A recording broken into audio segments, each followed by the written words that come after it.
রংপুরে একটা ভয়ঙ্কর ঘটনা ঘটেছে, 4 জনকে একসাথে মারা হয়েছে। এর পেছনের কারণ কি, কারা মারলো? এরই মাঝে বাংলাদেশে নিযুক্ত ভারতের রাষ্ট্রদূত দীনেশ ত্রিবেদীকে গ্রেপ্তারও করা হয়েছে। এটা একটা ভালো দিক যে তাহলে কারা তাদেরকে এই কাজ করিয়েছে, তাদের পেছনে আর কারা ছিল, এটা অবশ্যই রিমান্ডে নিয়ে বের করে আনতে হবে। কারণ এই ঘটনা তারা দুইজন শুধু সেফ ইয়াবা সেবন করতে গিয়ে এই ঘটনা ঘটিয়েছে, এইটা আমরা বিশ্বাস করতে চাই না। এই যে ঘটনাটি ঘটেছে তার পাশে তার প্রতিবেশীদের বাড়িতে ভারতীয় নাগরিকদের আনাগোনা দেখা গেছে। রংপুরের জেলা স্কুলের অবসরপ্রাপ্ত শিক্ষক গণপতি চক্রবর্তী, তার স্ত্রী প্রীতিলতা এবং 2 সন্তানের মরদেহ উদ্ধারের ঘটনায় জিজ্ঞাসাবাদের জন্য ঢাকায় নিযুক্ত ভারতের হাই কমিশনার দীনেশ ত্রিবেদীকে আটক করেছে পুলিশ। গতকাল হত্যাকাণ্ডের পর যেখানে হত্যাকাণ্ড হয়েছে সেখানে সিভিলে পুলিশ সদস্য গিয়েছিল। পরদিন যাদেরকে গ্রেফতার করা হলো, যে 2 জন আসামি, সেই 2 জন আসামির একজনের গায়ে সেই পুলিশের পোশাক আমরা দেখতে পাচ্ছি, একই শার্ট। অর্থাৎ পুলিশ রাতে যে পোশাক পরে সেখানে গিয়েছিল সেই পোশাক পরদিন সকালে আসামির গায়ে আমরা দেখতে পাচ্ছি। এটা কি বার্তা দেয় বলেন আপনারা, কি বার্তা দেয়? 21 শতকের সেরা সুযোগ উপস্থিত হয়েছে, এটা মহাসুখবর। 21 শতাব্দীতে বাংলাদেশের জন্য এত বড় সুযোগ আসেনি আর সামনে আসবে না। কি সেটা বুঝতে হবে যে এখানে একই পরিবারের 4 জনকে হত্যা করেছে যে 2 যুবক যাদেরকে গ্রেপ্তার করা হয়েছে, তারা স্বীকারোক্তিমূলক জবানবন্দি দিয়েছে। তারা 2 জনই হিন্দু। এরা আবার 2 জনই ওই গগনপতির আশেপাশের লোকজন, প্রতিবেশী ধরনের। রংপুরে এই ধরনের ঘটনা ঘটলো কেন, এইখানে কিন্তু একটা প্রশ্ন থেকেই যায়। আপনারা জানেন রংপুরে কিন্তু বেশ কিছুদিন ধরে বড় ধরনের একটি গোলযোগ বাঁধানোর জন্য পার্শ্ববর্তী দেশ থেকে ব্যাপকভাবে প্রচেষ্টা চালানো হচ্ছে। আপনারা জানেন ওই এলাকায় পৃথিবীর সবচেয়ে বড় রাম মন্দির এটা স্থাপন করতে গিয়েছিল। রংপুর বিভাগের বেশ কয়েকটি জেলা নিয়ে, 6টি জেলা নিয়ে বা 8টি জেলা নিয়ে হিন্দু সম্প্রদায়ের কিছু সংখ্যক মানুষ, এর ভিতরে চৈতি দাস আছে, তারা একটি আলাদা প্রদেশ গঠনের দাবি তুলেছে, তারা একটি হিন্দু রাজ্য গঠনের দাবি তুলেছে। ঠিক সেইখানে যখন 2 জন হিন্দুর মাধ্যমে 4 জন হিন্দুকে হত্যা করা হয়, তখন কিন্তু এই বিষয়টিকে স্বাভাবিকভাবে দেখার কোনো সুযোগ নেই। এটাকে আমরা কোনো মতো অবস্থায় স্বাভাবিক অবস্থায় দেখতে চাই না বা দেখতে পারি না। আমার এই ভূখণ্ডের, এই বাংলাদেশের 1 ইঞ্চি জমিনের ভিতরে সে যেই হোক, হিন্দু, বৌদ্ধ, খ্রিস্টান, মুসলিম, যে জাতের, যে মতের, যে পথের মানুষ হোক না কেন, আমরা তাদেরকে অন্য দেশের বলির পাতা হতে দিতে পারি না। অন্য কেউ তাদেরকে নিয়ে সিলিমিলি করে তাদের দাদার ভিটি দেবে, এটা আমরা কোনো মতো অবস্থায় হতে দিতে পারি না। এই জন্য এই বিষয়টি অধিকতর তদন্তের দাবি রাখে। আমরা দেখেছি রংপুরের যিনি তদন্ত কর্মকর্তা, তিনি সাংবাদিক সম্মেলনে এসে ঘটনার বিবরণ দিতে গিয়ে শিশু সন্তানের হত্যার কথা বলতে গিয়ে তিনি কেঁদে ফেলেছেন। স্বাভাবিক, এরকম একটি ঘটনা ঘটলে, এরকম একটি মর্মান্তিক ঘটনা ঘটলে, এরকম একটি দুঃখজনক ঘটনা ঘটলে যে কারোরই পাষাণ না হলে তার চোখ দিয়ে পানি আসার কথা। স্বাভাবিকভাবেই তার ছোট সন্তানের কথা ভেবে তিনি আবেগ আপ্লুত হয়ে গিয়েছেন, কেঁদে ফেলেছেন। তবে তার একটি কথায় আমাদের কাছে সন্দেহ জেগেছে। তিনি বলেছেন যে যেহেতু গ্রেপ্তারকৃত 2 জন আসামি, এই মুগ্ধ দাস এবং সিদ্ধার্থ দাস, এরা হত্যার সাথে জড়িত থাকার কথা সরাসরি তারা স্বীকার করেছে, জবানবন্দি দিয়েছে, কিভাবে হত্যা করেছে ডিটেইলস বর্ণনা দিয়েছে, সুতরাং তাদের আর রিমান্ডের প্রয়োজন নেই, রিমান্ডে নেওয়া লাগবে না। এইখানেই খটকাটা লেগেছে। কারণ তিনি যখন এই বর্ণনা দিচ্ছিলেন, তার 2 পাশে 2 জন ডিবির কর্মকর্তা, গোয়েন্দা সংস্থার ঊর্ধ্বতন কর্মকর্তা বসেছিলেন, যারা 2 জনই সনাতন ধর্মের অনুসারী। সুতরাং আর তাদের রিমান্ডে নেওয়ার প্রয়োজন নাই, এই কথা তার মুখ থেকে এসেছে, এটা আমরা বিশ্বাস করতে চাই না।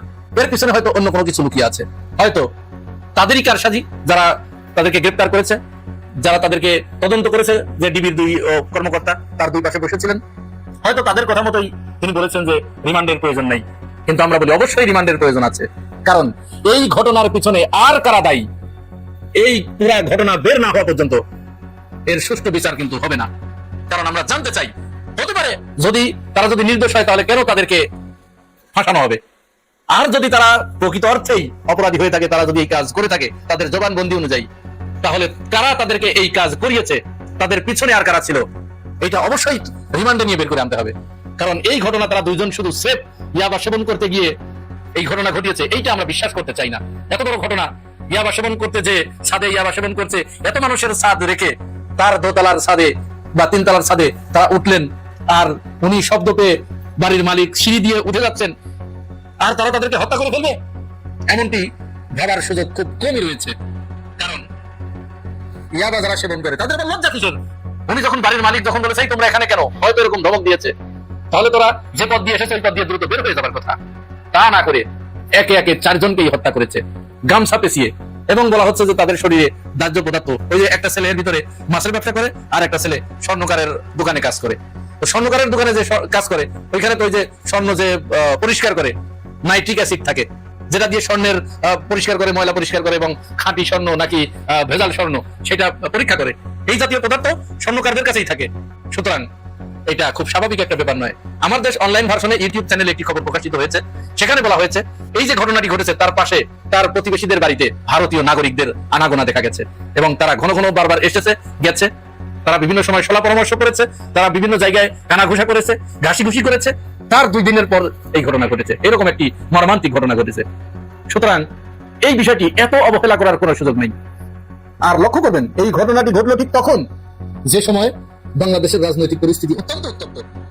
বাংলাদেশ মক্কা জোটে যোগ দেবে কিনা এই বিষয়টি নিয়ে ভারত যখন অস্থির হয়ে যাচ্ছে, বাংলাদেশের প্রধানমন্ত্রীকে জোর করে হলেও ভারত সফর করাবেন এবং সেখানে নিয়ে গিয়ে যে কোনো ভাবে ভারতে নিয়ে যেতে পারলেই তাদের কার্যসিদ্ধি হয়। এই যখন অবস্থা, প্রধানমন্ত্রী তারেক রহমান যখন ভারতে যেতে অস্বীকৃতি জানাচ্ছেন কারণ তিনি তার নিরাপত্তার ব্যাপারে শঙ্কিত। ভারতে গেলে এমনও তো হতে পারে ওখানে সব আওয়ামী লীগের লোকজন পালিয়ে আছে, তাদেরকে ওইখানে জায়গা করে দিয়েছে। প্রধানমন্ত্রী গেলেন, তার গাড়ি বহরে আওয়ামী লীগের লোকজনকে আগেই বলা হলো যে এই পথ দিয়ে যাবে, তোমরা আক্রমণ করো গাড়ির উপরে। তাকে সুযোগ করে দেওয়া হলো আক্রমণ করার, সেখানে একটা বড় ধরনের দুর্ঘটনা ঘটে গেল। এই দায়িত্ব তখন ভারত নেবে না। তারা এমনও হতে পারে তারেক রহমানকে ওখানে আটকিয়ে রেখে শেখ হাসিনাকে বাংলাদেশে পাঠিয়ে দিল যে যাও তুমি প্রধানমন্ত্রী। দেশটি যেহেতু ভারত, সেহেতু এটা অবিশ্বাস করার মতো কোনো কারণ নেই। তো সে মতো একটা অবস্থায় প্রধানমন্ত্রী যখন যেতে চাচ্ছেন না, তখন ভারত নেওয়ার জন্য সে দেশে জোর করে হলেও নিয়ে যাবে এরকম একটা পরিস্থিতি। আর ভারত ইতিমধ্যেই বলে দিয়েছে যে বাংলাদেশ মক্কা জোটে যোগ দেবার চিন্তা করছে কিনা এই ব্যাপারে ভারত কঠিন ভাবে নজর রাখছে। রংপুরের এই ঘটনা একেবারে বিচ্ছিন্ন ঘটনা, এইটা আমরা বিশ্বাস করতে চাই না। বাংলাদেশের ভিতরে যে কোনো ধরনের একটা ঘটনা ঘটিয়ে একটা ইস্যু তৈরি করে, সাম্প্রদায়িক একটা ইস্যু তৈরি করে তার উপরে সাম্প্রদায়িক রং লাগিয়ে ভারত এখানে বড় ধরনের একটা গোলযোগ বাঁধাতে চায়, একটা কেওয়াজ এখানে তারা বাঁধাতে চায়। বাংলাদেশের সামনে 21 শতকের সেরা সুযোগ উপস্থিত হয়েছে। এটা মহা সুখবর। তারেক রহমান এবং ডাক্তার শফিকুর রহমান এই 2 জন সিদ্ধান্ত নিলেই সম্ভব। আমরা বলবো যে আপনার জরুরি সিদ্ধান্ত নিন। 21 শতাব্দীতে বাংলাদেশের জন্য এত বড় সুযোগ আসেনি, আর সামনে আসবে না। কি সেটা বুঝতে লাগে, বুঝতে হবে যে বাংলাদেশ কি। বাংলাদেশ একটা মুসলিম কান্ট্রি, বাংলাদেশের আইডেন্টিটি মুসলিম। শহীদ প্রেসিডেন্ট জিয়াউর রহমান তিনি যে রাজনীতি স্টার্ট করে দিয়েছেন বাংলাদেশের জন্য, যে মানদণ্ড সেট করে দিয়েছেন, ওইটাই বাংলাদেশের আসল পরিচয়। বাংলাদেশে অনেক বিষয় নিয়ে পাঠচক্র হয়, অনেক বিষয় নিয়ে বিতর্ক হয়, যে আমাদের পরিচয় নেই। আমরা কি বাংলাদেশি না আমরা বাঙালি? এখন বাংলাদেশিরা ক্ষমতায়, আমরা বাংলাদেশি। এবং বাংলাদেশি কি, আমরা কি মুসলিম, বাংলাদেশি মুসলিম না বাঙালি মুসলিম? আমাদের আত্মপরিচয় কি? আমাদের আত্মপরিচয় নিয়ে অনেক বিশ্লেষণ গবেষণা অনেক কিছু আছে। এই সব বিতর্কের সমাধান হচ্ছে আমাদের আত্মপরিচয়, আমরা বাংলাদেশি মুসলিম। জিয়াউর রহমান বাংলাদেশের সংবিধানকে 5ম সংশোধনী মাধ্যমে বাংলাদেশি মুসলিম আইডেন্টিটি সেট করে দিয়েছে। কিন্তু বাঙালি সেকুলার চিন্তা, বাঙালি সেকুলার আইডেন্টিটি এটা পরাজিত হয়ে ভারতে পালিয়েছে পাশাপাশি। তাহলে বাংলাদেশের এখন জাতীয় পরিচয় কি? ওই যে জিয়াউর রহমান যেটা সেট করে দিয়ে গেছে, যেটা সংবিধানে ঢুকিয়ে দিয়ে গেছে।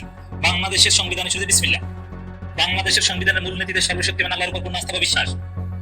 বাংলাদেশের পরিচয় রাষ্ট্রধর্ম ইসলাম এবং ক্ষমতাসীনদের রাজনীতি জাতীয়তাবাদী এবং ইসলামী মূল্যবোধের রাজনীতি। এটি বিএনপির জিয়াউর রহমানের রাজনীতি, এটাই খালেদা জিয়ার রাজনীতি।